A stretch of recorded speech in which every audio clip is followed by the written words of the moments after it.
we know is that there's still no contact with the colony, and that a xenomorph may be involved. Excuse me, sir. A what? A xenomorph. It's a bug hunt.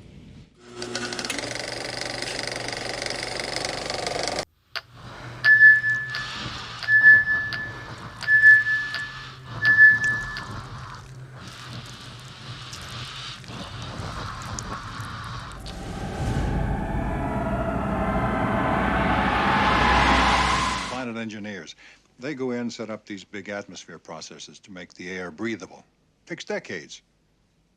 It's what we call a shake and bake colony.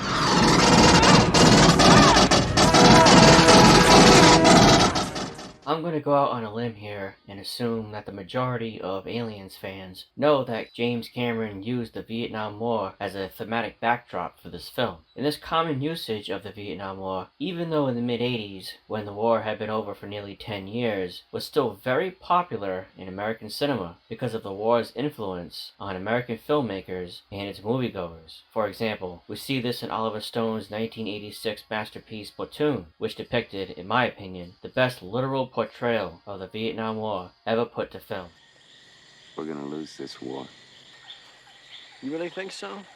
Us? We've been kicking other people's asses for so long, I figure it's time we got ours kicked. It's even better than Francis Ford Coppola's Apocalypse Now in 1979, which is also a classic. Stanley Kubrick made a very good Vietnam War film with 1987's Full Metal Jacket.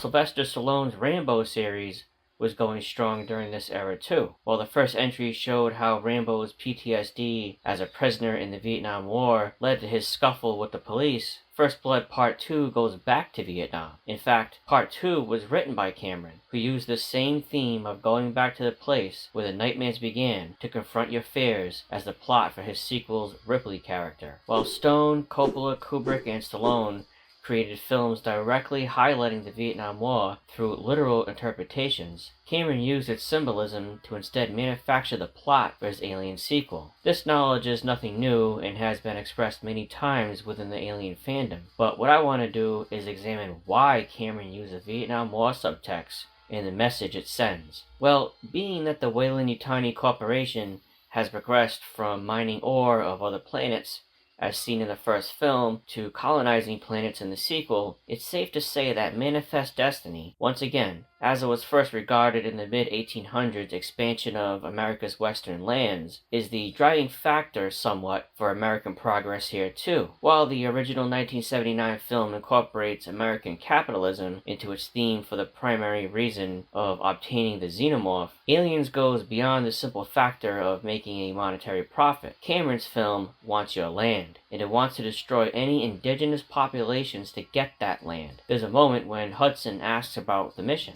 Is this going to be a stand-up fight, sir, or another bug hunt?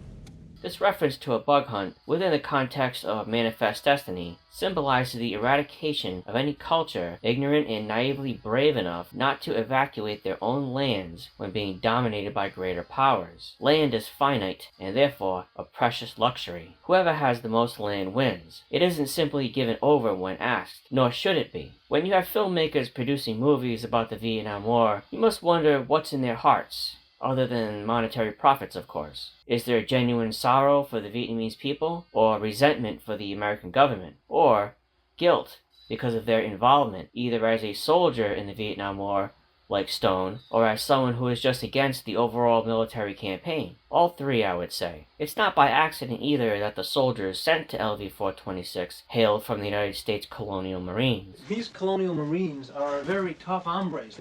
They're packing state-of-the-art firepower.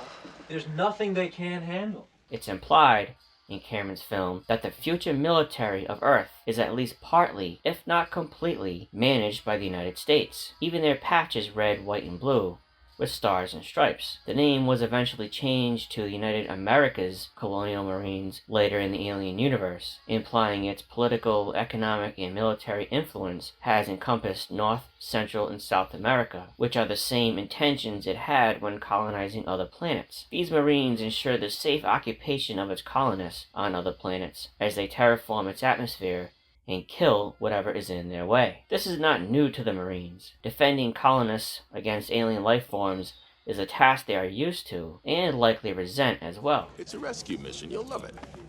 There's some juicy colonist daughters we have to rescue from their virginity. Dumbass colonists. Just another day for the Marines. Colonization is routine, just as fighting to keep the colonists safe is routine. 57 years have passed, and the Weyland-Yutani Corporation has grown exponentially since we first saw them in Alien. Back when Ripley and the crew of the Nostromo encountered the xenomorph, it was strictly to possess a new way to accomplish efficient work the other employees failed to do. The xenomorph represented a better worker than the rest, more qualified, more efficient, willing to do whatever it took because it didn't have a conscience. That's what greedy corporations want. Heartless employees willing to do anything to get the job done. Unclouded by conscience, remorse, or delusions of morality. But because the company failed to acquire the xenomorph, that gaining of the perfect employee was replaced with a new goal, colonizing interstellar space. In the time that Ripley was in cryosleep until she was found by the Deep Salvage team, it seems as if the Weyland-Yutani Corporation has gotten enough obedient and opportunistic human non-android staff members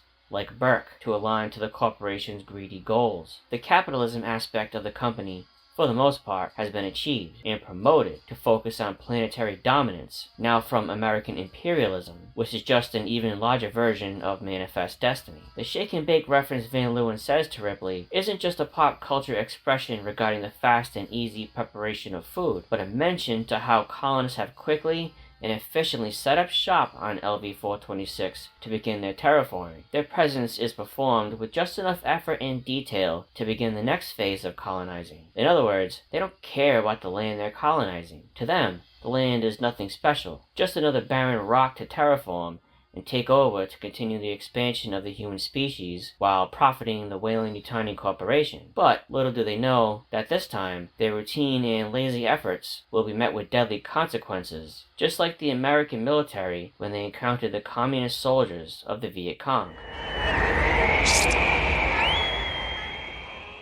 Ma'am, I already said that it was not indigenous. It was a derelict spacecraft. It was an alien ship. It was not from there.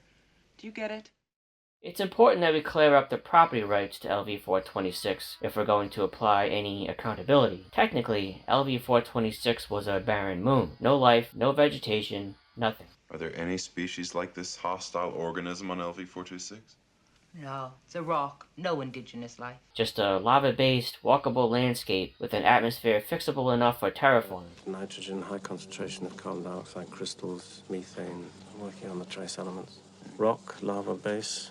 If it weren't for the xenomorph attacks, the colonists would have enjoyed another conquest. But the terraformers weren't the first ones there, and that's what the Manifest Destiny and property rights debate are really all about. Who was there first? Who lays claim to the land? If we go by the who was there first model, then the space jockey would have been the primary owner to LV-426. But he died as a result of his own cargo. The eggs, however, lived on. The facehuggers inside them and the xenomorphs they produce are the true indigenous life forms of LV-426. They were, technically, there first because they killed the space jockey. And by that logic, it states that the humans looking to terraform LV-426 into a habitable place for mankind to exist is wrong. To Cameron, the human terraformers and their families are not wanted on LV-426 because they are invading another's property and are therefore rightly subjected to any deadly consequences they might face. Let that sink in. You have to ask, what reaction do the xenomorphs provide when contrasted with the colonists? There's a clear relation between the two. Ripley and Bishop even discuss the quantity of xenomorphs as compared with the number of colonists. One for each colonist, that's over 100 at least. Yes, that follows.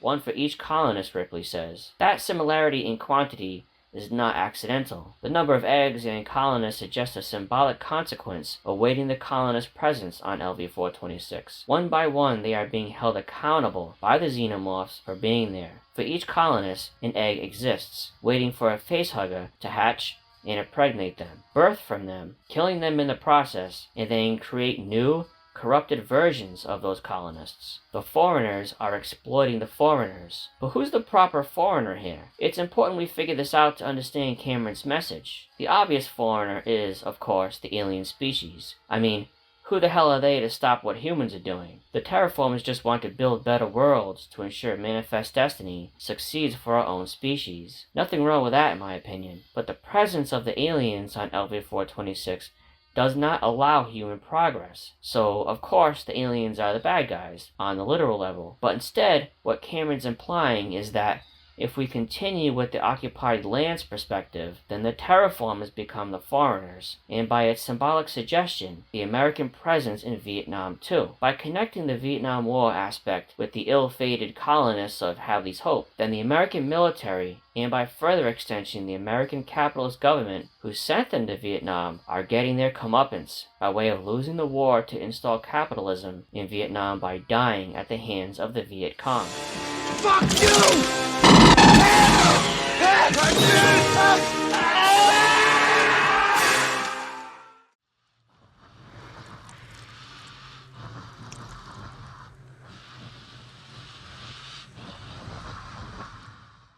The xenomorphs, in a way, are innocent. They're without sin because their actions are not done with greed or pride. Killing the terraformers is not done as a financial transaction. You know, Burke, I don't know which species is worse. You don't see them fucking each other over for a goddamn percentage. They're just doing what needs to be done to survive. If the xenomorphs were running around only using other xenomorphs or animals in nature to feed and breed, there most likely wouldn't be a problem. The xenomorphs are, more or less, considered animals. Hudson even refers to them as such. They cut the power. What do you mean they cut the power? How could they cut the power, man? They're animals. I want you two with trackers checking the corridors. Move! They plan and coordinate attacks, just like many animals in the wild. If the xenomorphs are to be considered liable for their actions, then their accountability is no grander than holding a lion responsible for killing a zebra. However, if lions were running around only targeting humans for their prey and to propagate, the lions, or in this case the aliens, would become an immediate threat to mankind. Symbolically, in Cameron's version, the xenomorphs are a reactionary life form. They only mess with the people who overstep their boundaries, who are trying to take their land. They are innocent in that regard. We also see this innocence in the Ripley and Newt characters. Just like the xenomorphs only reacting to the terraformers in the Marines' presence, Ripley only reacts when confronted too. The famous scene when Hudson goes out in a blaze of glory, which is arguably the best scene in the movie, an alien approaches Ripley and Newt. Ripley shoots the thing to pieces. It's her responsibility for ensuring Newt's safety that brings out Ripley's will to take defensive, yet deadly actions. We see this again when she searches for Newt, kills the eggs, the drones, and then destroys the Queen's ovipositor.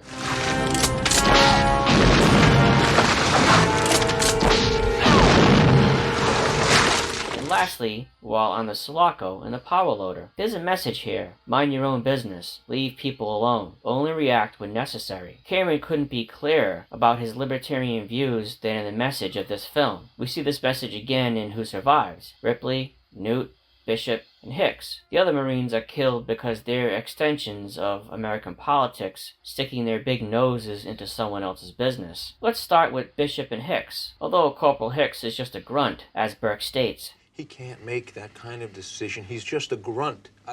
No offense. None taken.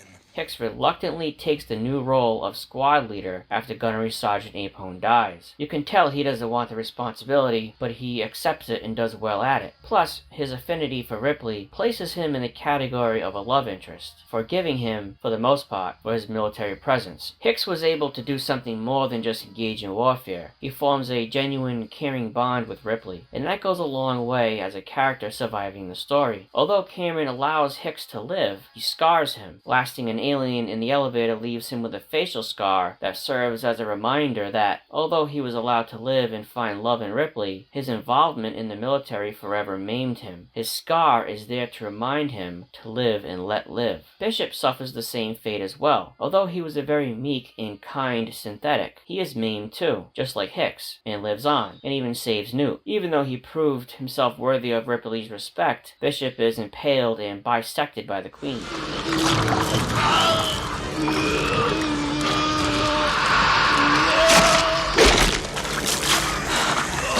He, after all, was there as a science officer of the military, so he was guilty by association in that regard. Newt survives because without her, there is no reason for Ripley to exist in the sequel. She is neither a terraformer nor in the military. She's an innocent civilian. In the special edition, we know that Ripley had a child, but she had passed away while Ripley was in cryosleep during those 57 years. Protecting and saving Newt was Ripley's way to gain back what she had lost. Ripley, although accompanying the military to LV-426, is there as an advisor only. Burke says this to her when trying to persuade her. Cameron's Ripley is on a quest to cure her PTSD and reform the relationship she had with her daughter through Newt. While Cameron's message is clear and somewhat reasonable that countries should leave other countries alone to their own affairs, his message falls apart in the grand scheme of things. I understand Aliens was an allegory for the Vietnam War, and in that regard, as an isolated metaphor, it makes sense. However, Aliens, taken literally, is hard to accept because it sends a message that deep space colonization is wrong, if there are present life forms there. But how else would the colonization of other planets happen? Surely, eventually, as mankind progresses throughout future millennia, and forges its way to colonize other planets, we will encounter other life forms on those planets. Do we just pass that planet by, jeopardizing humanity's existence? Cameron thinks so. Deep space colonization will happen, if we don't destroy ourselves first through disease, nuclear or civil wars, or suffer catastrophic damage from earthquakes, asteroids, and upcoming ice ages. The colonization of other planets is necessary for the preservation of humanity. Eventually, in about 5 billion years or so, Earth will be consumed by the sun when it turns into a red giant. So we have to find other planets to colonize. Let's just hope, by then at least, that society doesn't judge us for wanting to survive as a species.